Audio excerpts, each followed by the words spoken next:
Bismillahirrahmanirrahim.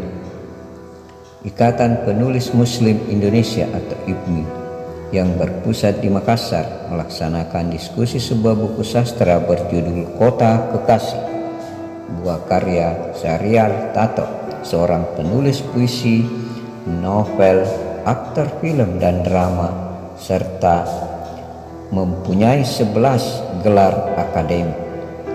Acara diskusi ini bertempat di Kafe Baca Jalan Adiaksa, Makassar pada Jumat 18 Oktober 2024. Buku puisi Kota Kekasih ini pertama kali diterbitkan oleh penerbit Gora Pustaka pada tahun 2005. Buku ini berisi 43 puisi. Setiap puisi yang terangkum dalam buku tersebut juga ada terjemahan dalam bahasa Inggris. Secara umum, tema puisi-puisi ini berkisah perjalanan Syahrial Tato mengunjungi sejumlah kota-kota dunia.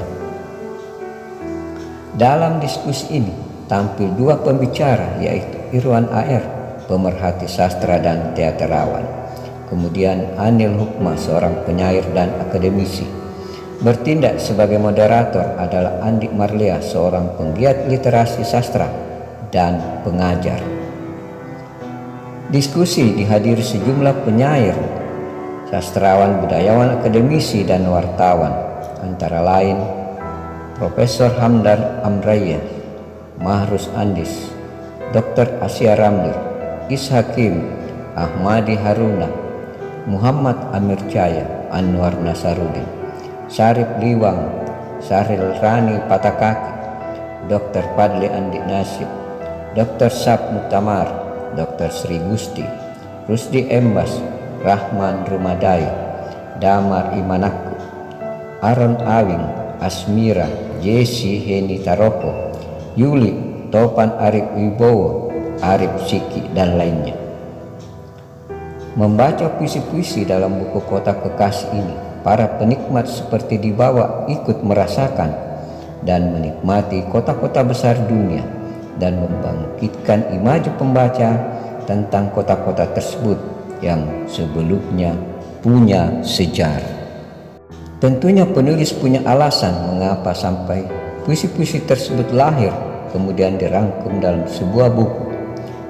Jelas ini merupakan pengalaman rasa penulis terhadap kehidupan di berbagai belahan kota dunia yang dikunjunginya. Nah, mari kita dengar selintas pengalaman penulisnya. Jadi beberapa yang berkesan saya dalam ini adalah ketika saya di Turki. Itu kawasan turbulensi budaya antara Eropa, Asia, dan India. Itu di Turki. Jadi memang di sana masyarakatnya memang terbilang masyarakat yang cukup langka. Salah satu yang sangat terkenal di sana adalah Billy Dancer, penari perut. Penari perut ini sama dengan di Australia. Para orang sana di Australia juga itu yang dikenal itu adalah Billy Dancer, penari perut. Selanjutnya mari kita nikmati pula Syahrial Tato membacakan sebuah puisinya berjudul Penari Perut. Ombak kecil yang beriak runtuh di perutmu, sekitar gelungan gelombang dengan segemuruh hati yang hebat. Kaki getar gemericing di dalam pahatnya sendiri, bergetar jari-jari menggapai penghujung pantai. Aku mabuk laut, terombang ambing di atas gelung kemudi. Bagaimana mungkin seimbangkan diri? Laut begitu bergelombang. Istanbul, Maret 2005. Terima kasih. Pembicara pertama, Irwan AR, mengatakan Ia berusaha hanya mengapresiasi puisi-puisi Syahrial Tato dari pendekatan intrinsik yang menekankan pada jenis puisi. Menurutnya, puisi-puisi yang terangkum dalam buku Kota Kekasih adalah puisi-puisi berjenis lirik, yaitu puisi berciri pendek, subjektif, ada imaji, ada emosi, dan ada nada. Namun diksinya terkadang gegas atau energi. Makanya saya pikir puisi-puisi yang di masanya ini adalah puisi-puisi Patamba ini, Patamba itu yang bisa meruntuhkan kesombongan perempuan misalnya gitu. Tetapi di zaman gengsi sekarang ini, yang terbiasa membaca puisi Firsa Besari atau Aan Mansur yang naratif, saya kira mereka mungkin akan cukup aneh untuk masuk di puisi-puisi yang puisi-puisi liris yang bersifat puisi kamar begini. Ia juga mengatakan puisi-puisi Syahrial Tato bahasanya sederhana dan masuk bergaya lini masa, yaitu puisi yang menggambarkan lintas waktu dari masa ke masa. Penulis menekankan pada pemilihan diksi bergaya deskriptif. Tujuannya agar para pembaca terkesan dengan pengalaman penulis menjelajahi kota-kota dunia. Baca puisi-puisi liris membuat kita tidak merasakan apa detail tempatnya, tetapi apa suasana batin atau bahasa Rendra laku dalamnya peristiwa tersebut gitu. Dan saya kira itu yang bisa kita temukan di beberapa puisi-puisi yang dibuat oleh Pak Syahrial. Tidak lupa pula Irwan Air paham mengapa Syahrial Tato memberi judul bukunya Kota Kekasih.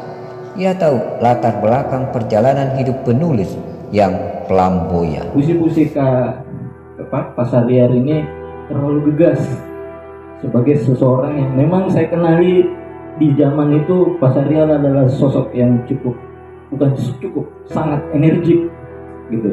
Dia bisa diajak begadang. Sedangkan pembahas kedua, Anil Hukma, mengatakan puisi-puisi yang terangkum dalam buku Kota Kekasih ini merupakan cerminan dari kecerdasan puitik Syahrial Tato sebagai seorang penyair.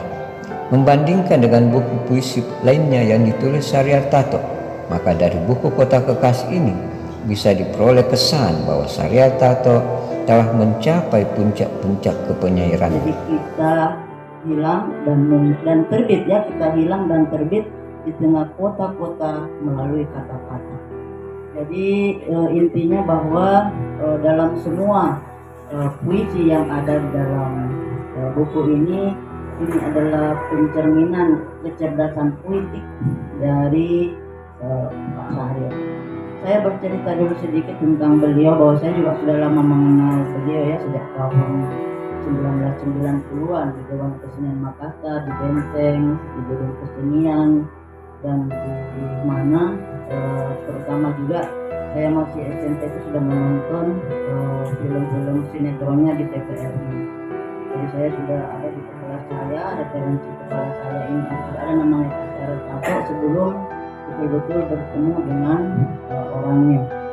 Syahrial Tato dianggap oleh Anil Hukma sebagai manusia langka. Mengapa?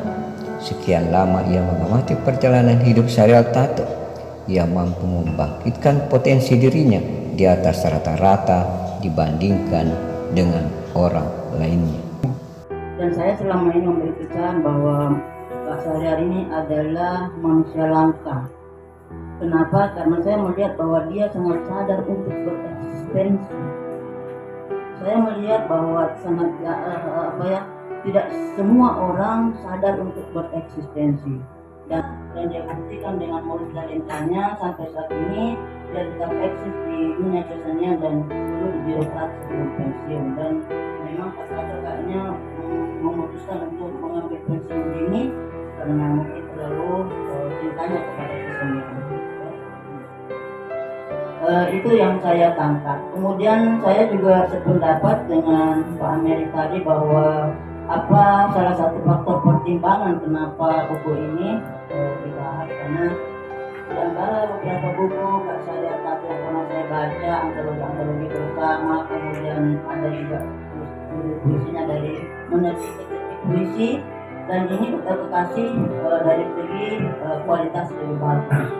Dan memang kalau tidak, puisinya ini adalah puncak pencapaian yang secara imaji, secara intrinsik dan ekstrinsik, kemudian secara simbol, dia mampu menggambarkan, membingkai sosok-sosok sebuah kota, kemudian dikaitkan juga dengan kehidupannya sebagai seorang personal yang mampu terharu, mampu peka untuk membingkai dalam bentuk puisi. Dan saya kira memang Tato juga adalah seperti dikatakannya saja bahwa perjalanan karena dalam rangka jadi ibaratnya Kak Tato ini sambil jalan melakukan sebuah kreativitas. Demikianlah hasil diskusi buku puisi Kota Bekasi karya Syahrial Tato. Semoga bermanfaat. Amin.